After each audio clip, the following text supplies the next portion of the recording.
पहली बात, आप ऋचा शब्द का अर्थ एक बार फिर समझ लें, अच्छे से जान लें।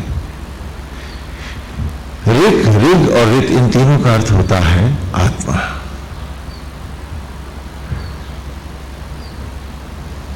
सत्य क्या है, ये हमने जानना चाहा वेद से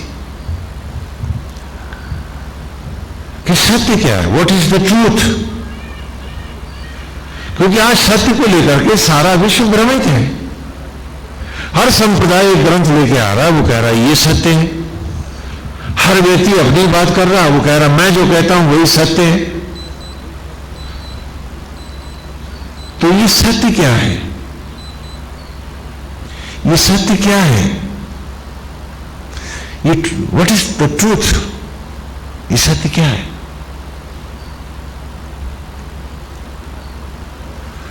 तो सारे विश्व में सत्य को लेकर के सारे विद्वानों ने, फिलोसोफर्स ने अपने अपने ढंग से इसको प्रेजेंट किया है। एक फिलोसोफर ने कहा है कि जो कभी कहा ही नहीं गया बस वही सच है। मतलब जो बोला गया वो सब सत्य नहीं है, झूठ है। हाँ, बहुत ऊंचे फिलोसोफर हैं, मैं खाली उनके सिनॉप्सिस दे रहा हूं, छोटे छोटे अर्थवाद दे रहा हूं। एक उसने कहा कि सत्य जो सदा बदलता रहे वही सत्य है, क्योंकि सत्य तो अस्थिर है, बदलता रहता है वक्त के साथ, मान्यताओं के साथ। एक परिभाषा ये भी हुई। एक विद्वान ने कहा कि मैं एक बहुत बड़ी गुफा के सामने बैठा हूं, मैं सारे विश्व के अलग अलग फिलोसफी से लेके आ रहा हूं, विस्तार में जाएंगे तो रिचक हो जाएगी हमारी, इसलिए खाली उनके बिले हुए जो टुकड़े हैं वो दे रहा हूं।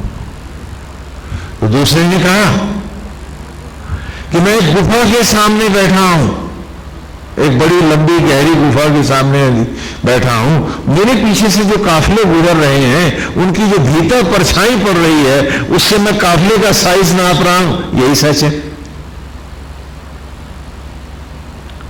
और सबने अपने अपने ढंग से सत्य की व्याख्या करी, और वर्ल्ड ओवर आज तक truth has not been defined, ये भी सच है।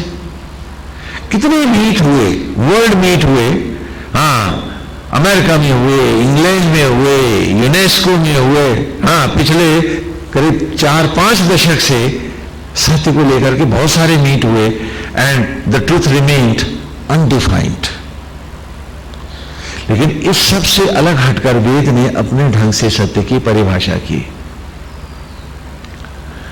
उसने सत्य को आरंभ में ही 2 भागों में बांटा, सत्य और ऋत। यहां बिल्कुल अलग व्याख्या है। वैसे यदि आप अमरकोश उठाएं, डिक्शनरी उठाएं, तो आपको मिलेगा कि ये दोनों एक दूसरे के पर्यायवाची हैं, रित रितम, हाँ, कि सत्य और ऋत एक दूसरे के पर्यायवाची हैं। लेकिन वेद ने कहा नहीं, दोनों में सूक्ष्म भेद है। सत्य ने ही प्रकृति को कहा है, और जो प्रकृति की अवस्थाओं को अनुरूप बदलता है उसे हम सच कहते हैं, सत्य कहते हैं। लेकिन उससे परे एक सत्य है जो अपरिवर्तनीय है, उसे हम क्या कहते हैं, ऋतम कहते हैं। अब जब आप यूनिवर्सल डिक्शनरीज में जाएंगे संस्कृत की, तो आपको समझ में आ जाएगा कि पर्यायवाची होते हुए भी जो प्रकृति के अपरिवर्तनीय नियमन है उन्हीं को ऋत कहा जाता है। कैसे? तो हमने जानना चाहा वेद से कि भाई ये सत्य क्या है, ये ऋत क्या है, क्योंकि ये परिभाषा तो हम सबको और भी ज्यादा समझ में नहीं आ रही। तो उत्तर दिया कि जब हमने सत्य रूपी दही को बिलोया, आप दही मत्ते हैं ना मथानी में, तो कहा जब हमने सत्य रूपी दही को बिलोया तो ऋत रूपी मक्खन के कण उसमें उभरने लगे, और इन कणों को जब हमने इकट्ठा किया, ऋत रूपी इन कणों को इकट्ठा किया, तो ऋत से जब मक्खन के जो गोले बनाए तो उनको हमने नाम क्या दिया, ऋचा। क्या नाम दिया, ऋचा। और वेद में ये जो एक एक हम पढ़ रहे हैं रोज, तो नित्य प्रति हम क्या पढ़ रहे हैं? एक एक ऋचा पढ़ रहे हैं। तब हमने जानना चाहा कि भाई वो दही क्या है सत्य रूपी, जिसको बिलोया तो ऋत रूपी मक्खन के कण प्रकट हुए। तो वेद ने पुनः स्पष्ट किया कि सत्य आदि ऋषि है। कौन है? ऋषि है, आदि ऋषि है। और ऋत आदि देव है, आदि देव है। अब हमको समझ में आ गया, उनकी परिभाषा धीरे धीरे स्पष्ट होने लगी कि ऋषि कहते हैं साधक को, जो साधना कर रहा है उसको क्या कहते हैं? ऋषि। और देव कहते हैं साध्य को, जिसके प्रति वो साधना कर रहा है उसे क्या कहते हैं? देव। तो एक सत्य साधक है, एक सत्य देव है, ये उन्होंने स्पष्ट किया। तो अब दोनों में भेद क्या है कि एक सत्य उसको मैंने कहा है जो प्रकृति और प्रकृति की अवस्थाओं के साथ बदलता है, उसे हम वेद में क्या कहते हैं? सत्य। और एक जो आत्मा की भांति अटल है वो क्या कहलाता है? ऋत। और कहा इन दोनों का मिलन ही सृष्टि है। ओम ऋतं सत्यं चापि द्वात् पशु वद्य जायेत ततो रात्र जायेत तथा समुद्रादरणादि संवत्सरो अजायत अहोरात्राणि विदद विश्वस्य निष्ठो वशी सूर्य चंद्रमसौ धाता यथा पूर्वं कल्प्यता दिवंच पृथ्वीं चांतरिक्ष मतो स्वाहा। ये व्याख्या हो गई इसकी कि सत्य और ऋत का समन्वय ही गोपी और गोपाल है, और यही लीला है, यही सृष्टि है, यही सचराचर है। इसी से ग्रह नक्षत्र और क्षीर सागर प्रकट होते हैं, इसी से वे ग्रह परिक्रमाओं को प्राप्त होते हैं, तो संवत्सर आते हैं, ऑर्बिट इस ईयर, टाइम प्रकट होता है, काल प्रकट होता है। और इसी से सत्य और ऋत, प्रकृति और आत्मा दोनों प्रणय लीला में बनते हैं, तो नई कोपलें खिलती हैं, नए पेड़ पौधे होते हैं, नए नए जीवधारी होते हैं, और उनकी नाना संततियां होती हैं। यही इन दोनों का मिश्रण ही, जब दोनों जुड़ते हैं तब पूर्ण सत्य होता है। तो ना तो ये अव्यक्त है और ना ही ये व्यक्त है कि झगड़े में फंसा है, और ना ही ये गुफा की पड़ती परछाइयां हैं, और ना ही ये ऐसा है कि वो शब्द जो कहा नहीं गया वही सत्य है। ऐसा नहीं है। अब इसको थोड़ा सा एक उदाहरण से भी समझ लो। कल्पना करो कि ये बालक बैठा है मेरे सामने, छोटा सा बच्चा है ना? बच्चा है नहीं, लेकिन 20 वर्ष बाद क्या ये बच्चा है? हाँ, अब तो ये क्या है? युवक है, नौजवान है। और पुनः 20 वर्ष बाद क्या ये नौजवान है? नहीं, अब ये प्रौढ़ है। और पुनः 20 वर्ष बाद ये वृद्ध है। लेकिन आत्मा होकर ना ये बालक है, ना ये युवक है, ना प्रौढ़ है। तो ये दोनों जब जुड़ते हैं तब एक पूर्ण सत्य आता है। एक सत्य जो प्रकृति की अवस्थाओं के अनुरूप बदलता है, व्याख्या वो भी गलत नहीं है। और एक सत्य जो नित्य है, व्याख्या ये भी सही है। और ये दोनों जब मिलती हैं तो क्या बनती है? सृष्टि होती है। यही जीवन है, यही सचराचर है, और यही इसका मूल है। तो ऋत का अर्थ होता है वो मक्खन के कण जो प्रकृति में मथ करके हमने सत्य को निकाला, और वो सत्य जो अपरिवर्तनीय है, उसी सत्य से जब हमने मक्खन का गोला बनाया तो उसको संस्कृत में क्या कहेंगे? ऋत से ऋचा, बिलोया हुआ अमृत। तो ये सारी ऋचाएं जो हैं, हमारे सारे जीवन का जो बिलोया हुआ अमृत है, उसको हम क्या कहेंगे वेद में? ऋचा। तो हम कहते हैं ना अब अगली ऋचा लेते हैं, अब अगली ऋचा लेते हैं, तो आप ये मत समझिएगा कि हम कोई सेंटेंस पढ़ा रहे हैं आपको। ये ना समझिए कि खाली ये कोरा एक वाक्य है। ये ना समझिए कि खाली जैसे कहानियों में पैराग्राफ्स होते हैं, कोई पैराग्राफ है। नो, तुम्हारे जीवन का जो बिलोया हुआ टोटल ट्रूथ है, सत्य है, उसका ये जो मक्खन का गोला है, उसका नाम क्या है? ऋचा है। इसलिए आप ही के जीवन को मथ करके जो अमृत इकट्ठा हुआ है, तो ऋत से क्या बनी है? ऋचा। और इन्हीं ऋचाओं को जिस बर्तन में हमने रखा, ऋत, ऋक और ऋग, इन तीनों का अर्थ होता है आत्मा। तो ऋग्वेद कहलाया, आत्मवेद कहलाया।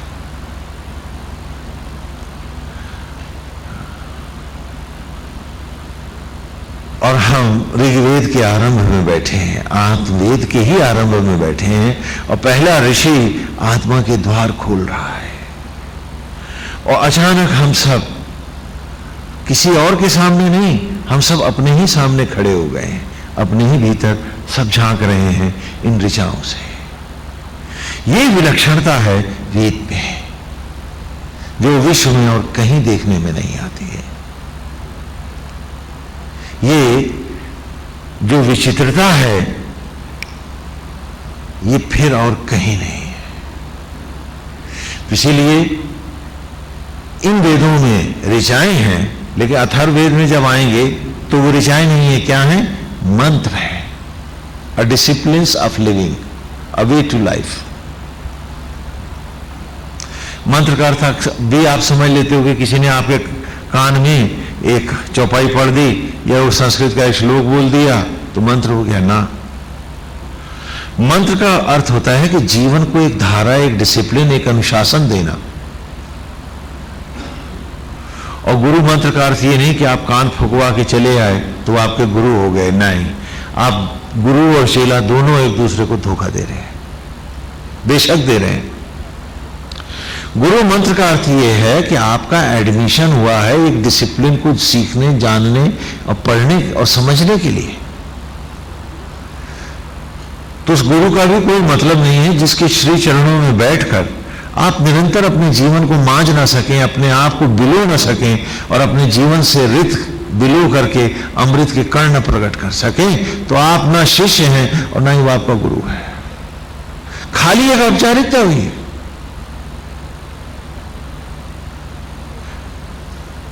इसीलिए मंत्र देने के बाद गुरु कहता है कि बाद में तुझसे यज्ञ करवाएंगे, अर्थात जब अगर ये मंत्र उठेगा तेरे दिमाग में तो तू आकर के निरंतर बैठेगा और एक एक क्षण जीवन का पड़ेगा, तो तभी तो जीवन यज्ञ को जानेगा।